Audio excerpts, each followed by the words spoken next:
늦은 오후였습니다. 한적한 골목에 작은 단독주택 한 채가 서 있었습니다.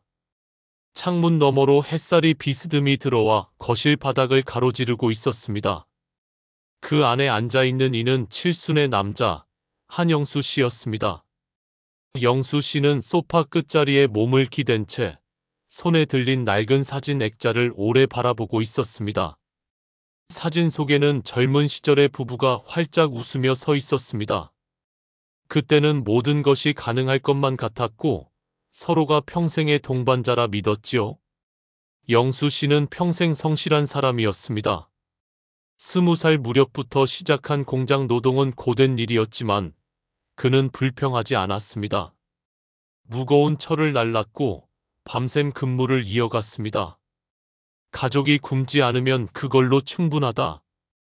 그는 그렇게 스스로를 다독였습니다. 40이 되어서야 작은 집을 장만했습니다. 50이 되자 두 아이를 대학에 보냈습니다.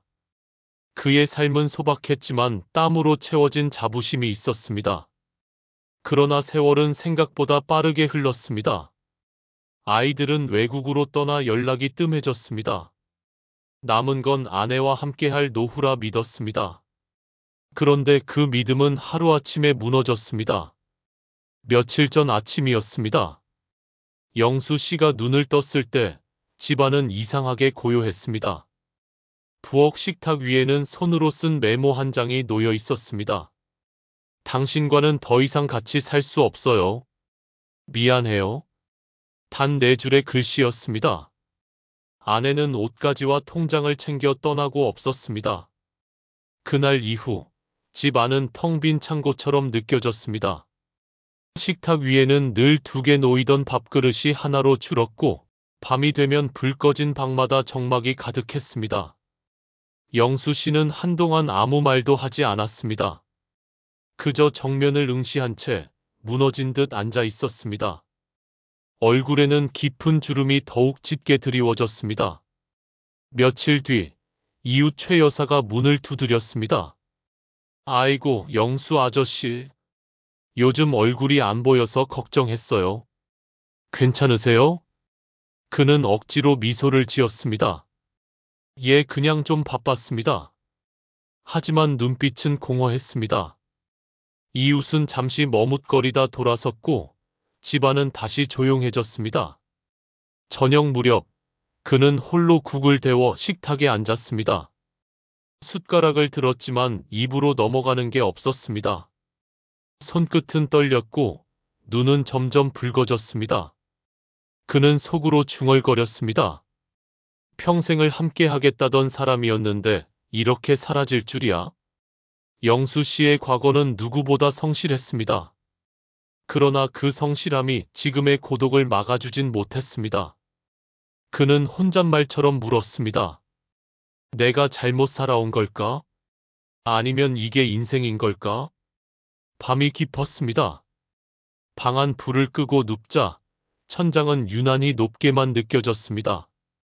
귀에는 바람 소리와 함께 어쩐지 낯선 정적이 스며들었습니다.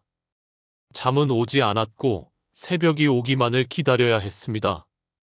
그러나 이 침묵의 시간은 오래 가지 않을 것이었습니다. 곧 그의 삶에 또 다른 사건이 찾아올 예정이었습니다. 그것은 그가 상상도 못한 형태로 다가오고 있었습니다. 그리고 그 사건은 다시금 그의 심장을 뛰게 만들 것이었습니다. 밤이 깊어도 잠은 오지 않았습니다. 한영수 씨는 뒤척이며 시계를 바라보았습니다. 새벽 2시. 방 안은 적막했고 벽시계 초침 소리만 또렷했습니다. 그는 천천히 몸을 일으켰습니다. 부엌으로 걸어가 컵에 물을 따랐습니다. 차가운 물이 목을 타고 내려갔지만 가슴 깊은 허전함은 채워지지 않았습니다. 며칠째 아내에게서 연락은 없었습니다. 남겨진 집은 너무 넓게만 느껴졌습니다. 식탁 위에는 홀로 먹다 남긴 밥그릇이 그대로 놓여 있었습니다. 손에 잡히는 모든 물건이 아내의 흔적을 떠올리게 했습니다. 그는 조용히 중얼거렸습니다. 나는 이제 누구와 함께 살아야 하나? 다음 날 현관 초인종이 울렸습니다. 낯선 남자가 서 있었습니다. 정장을 입고 서류 가방을 든 사람이었습니다. 한영수 씨 맞으십니까? 예, 그런데요. 저는 부동산에서 나온 사람입니다. 아내분께서 이 집을 매매하실 계획이라고 들었습니다. 영수 씨의 얼굴이 굳었습니다. 뭐라고요? 집을 판다고요? 예, 아내분께서 위임장을 작성하셨습니다. 확인차 방문 드린 겁니다. 그 순간 그의 심장은 거칠게 뛰기 시작했습니다. 아내가 집마저 팔아버리려 한다는 사실은 상상조차 못한 일이었습니다. 그날 밤 그는 깊은 고민에 빠졌습니다. 집까지 잃으면 나는 어디로 가야 하지? 소파에 앉아 두 손으로 얼굴을 감쌌습니다. 집은 단순한 벽돌 덩어리가 아니었습니다. 아이들을 키우던 공간, 평생의 노력이 깃든 안식처였습니다. 그는 결코 내어줄 수 없었습니다. 며칠 뒤 아내와 마주 앉는 자리가 마련되었습니다. 작은 카페 구석자리. 아내는 피곤한 얼굴로 커피를 젓고 있었습니다. 영수 씨가 먼저 입을 열었습니다. 이 집만은 팔지 말자. 여기는 우리 마지막 보금자리잖아. 아내는 냉정하게 답했습니다. 당신 혼자 살 집이 무슨 소용이 있어? 나도 내 몫을 가져가야 해. 그의 목소리가 조금 높아졌습니다. 평생 고생한 건 나야. 그 집은 내 피와 땀으로 산 거야. 아내가 눈을 치켜세웠습니다. 그래? 그럼 나는 평생 뭐 했는데? 집안일, 아이들 키운 건 아무것도 아니야? 순간 카페 안 공기가 무겁게 가라앉았습니다. 그는 더 이상 말을 잇지 못했습니다. 그날 이후 영수 씨는 변호사를 찾아갔습니다. 낯선 사무실, 서류로 가득한 책상. 변호사가 차분한 목소리로 말했습니다. 재산 분할은 법적으로 인정되는 권리입니다. 다만 협의가 안 되면 법정으로 가셔야 합니다. 그의 눈빛에 복잡한 감정이 스쳤습니다. 배신감, 분노, 그리고 두려움. 그러나 마음 한구석에는 미약한 희망도 있었습니다. 법이 나를 지켜줄 수 있을까? 집으로 돌아오는 길, 그는 무거운 발걸음을 옮겼습니다. 골목길 끝에서 낯익은 소리가 들렸습니다. 왈, 왈. 한 마리의 강아지가 그를 향해 뛰어왔습니다. 순돌이었습니다. 오랫동안 보지 못했던 반려견이 꼬리를 흔들며 그의 다리에 매달렸습니다. 순간 그의 눈이 붉어졌습니다. 내가 아직 날 기억하는구나. 작은 생명체가 안겨온 따스함은 무너진 마음의 한 줄기 위로가 되었습니다. 그러나 현실은 여전히 무거웠습니다. 집을 지키려면 싸워야 했습니다. 아내와의 갈등은 더 깊어졌고 앞으로의 길은 결코 쉽지 않았습니다. 영수 씨는 순돌이를 꼭 끌어안으며 조용히 다짐했습니다. 그래, 이제는 나도 내 삶을 지켜야지. 두려워도 피하지 않겠다. 그의 눈빛은 이전과 달리 단단해져 있었습니다. 새로운 결심은 그를 다시 움직이게 만들 준비를 하고 있었습니다. 늦가을 바람이 불었습니다. 텅 빈 마당에 낙엽이 흩날렸습니다. 한영수 씨는 현관 앞 의자에 앉아 멍하니 하늘을 올려다보고 있었습니다. 집은 여전히 제자리에 있었지만 그 안에 깃든 평온은 이미 사라지고 없었습니다. 며칠 전 아내가 보낸 내용 증명이 도착했습니다. 재산 분할 청구, 집을 팔아 절반을 나누자는 요구였습니다. 굵은 인쇄체로 적힌 문구가 눈을 찔렀습니다. 그는 봉투를 천천히 접어 서랍 안에 넣었습니다. 그러나 마음은 접히지 않았습니다. 그날 저녁 이웃 최 여사가 문을 두드렸습니다. 아저씨 괜찮으세요? 며칠째 불도 안 켜져 있길래. 그는 고개를 저었습니다. 예, 괜찮습니다.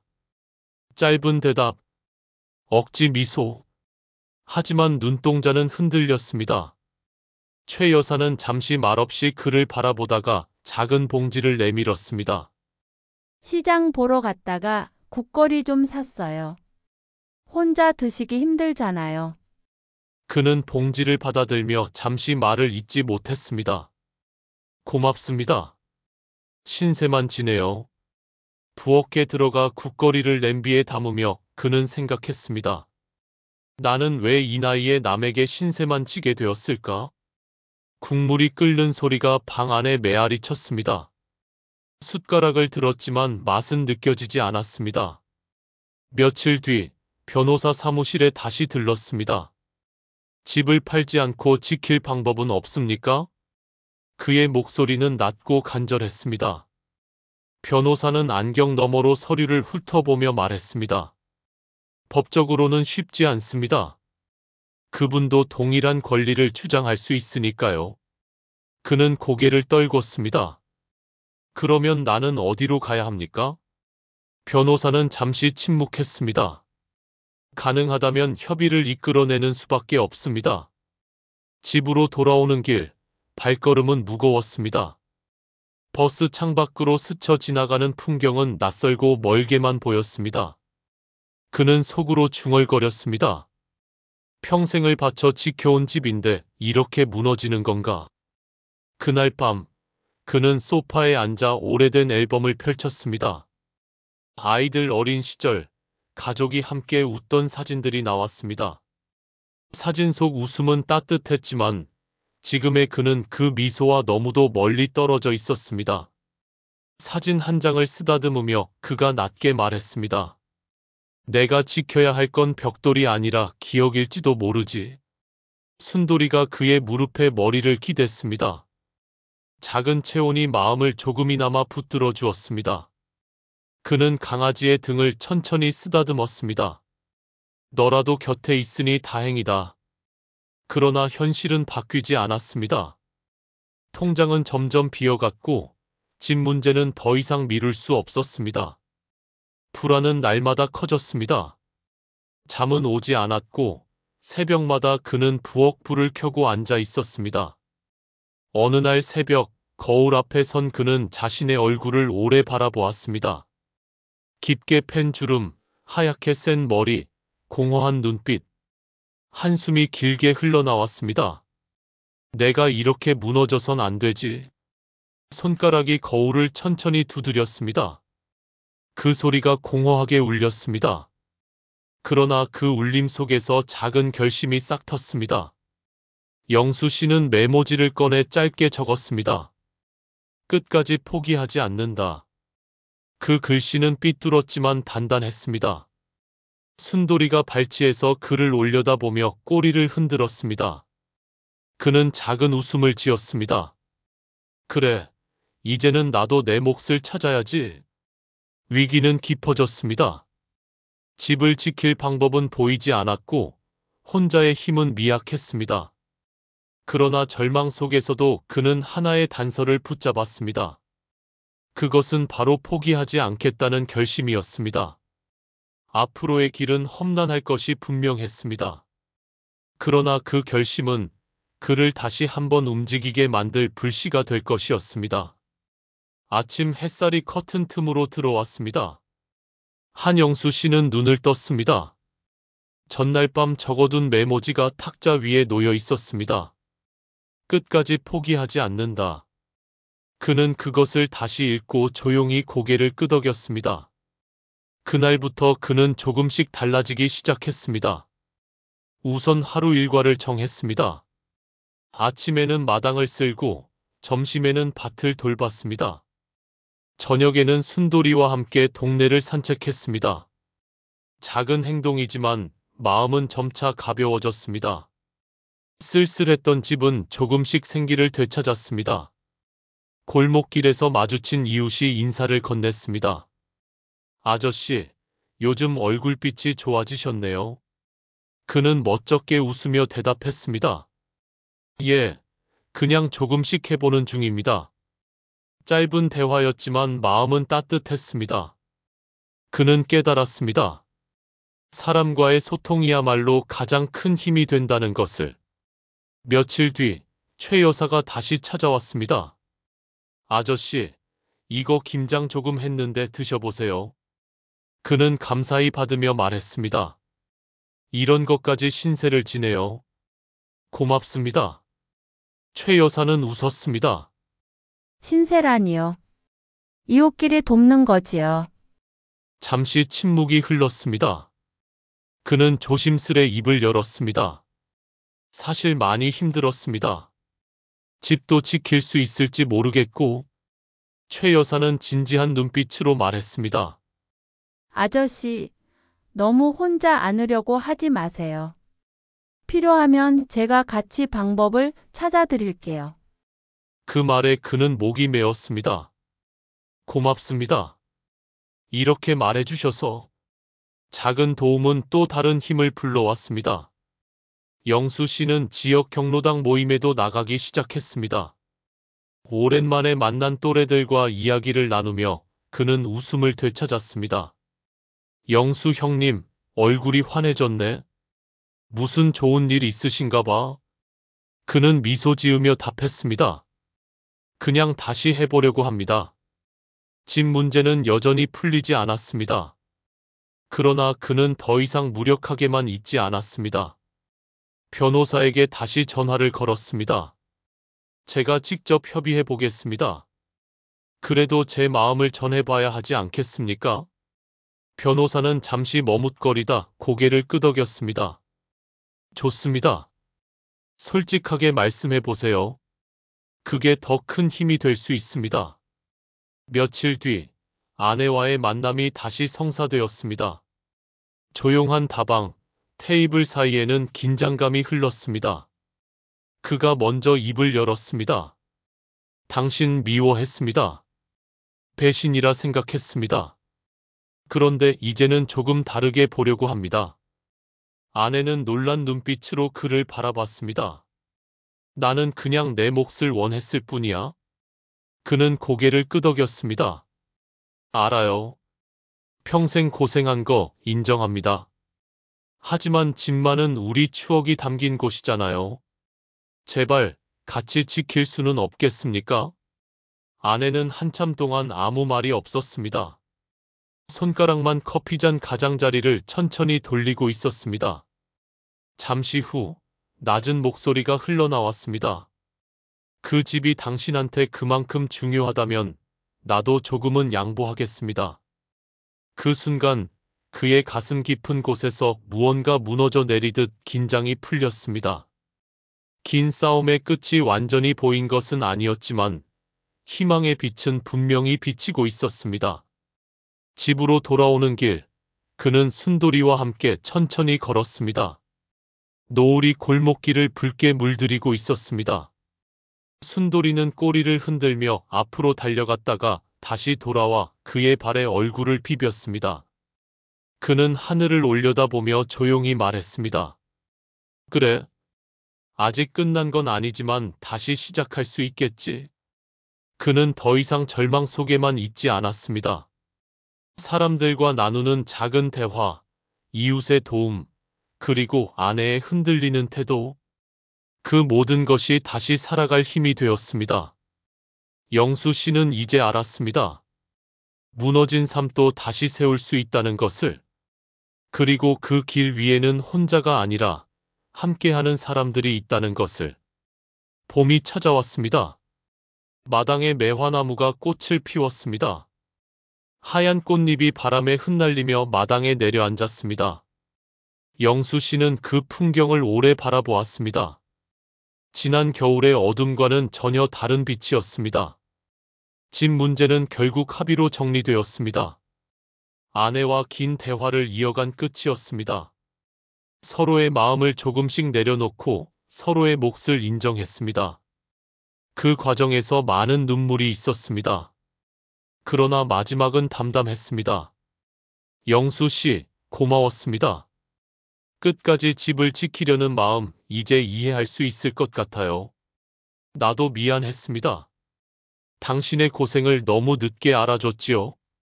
그 짧은 대화 속에는 지난 세월의 무게가 담겨 있었습니다. 미워했던 시간보다 더 길었던 동행이 있었음을 두 사람은 다시 확인했습니다. 이웃들도 그의 변화를 기뻐했습니다. 경로당에서 만난 동년배들은 그를 격려했습니다. 형님, 요즘 웃는 모습이 보기 좋습니다. 그는 멋쩍게 대답했습니다. 다시 살아보려고 합니다. 이렇게 함께 있으니 힘이 나지요. 말은 짧았지만 마음은 깊었습니다.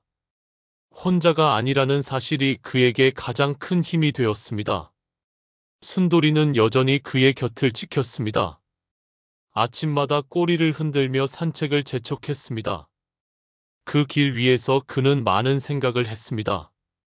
인생의 절반은 이미 흘러갔지만 남은 절반에도 할 일이 있다는 것. 돌아보면 후회도 많았지만 앞으로는 조금 더 따뜻해지고 싶다는 것.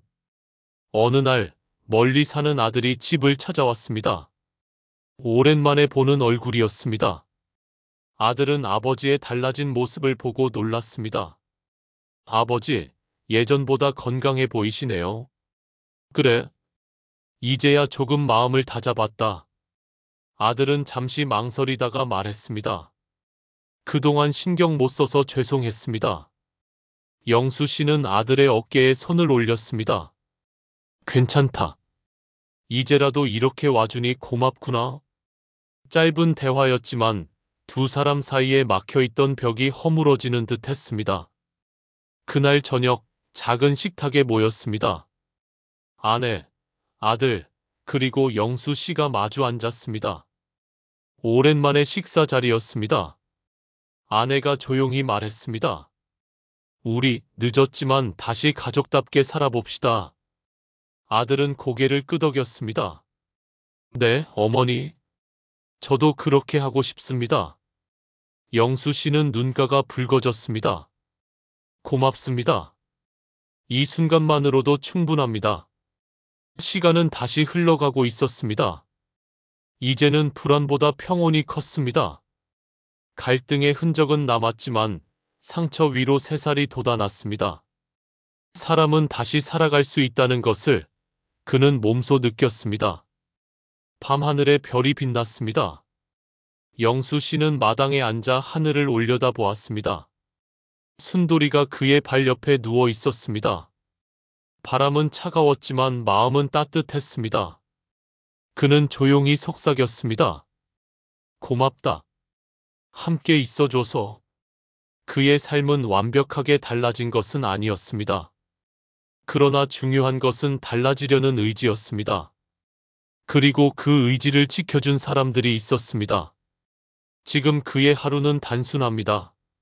아침에 눈을 뜨고 사람들과 인사하고 가족과 밥을 먹고 저녁에 별을 보는 것. 그 평범한 시간이 가장 값진 선물이라는 것을 그는 이제 알았습니다. 인생은 끝까지 살아봐야 합니다. 쓰라린 날이 있어도 그 끝에는 다시 따뜻한 시간이 찾아옵니다.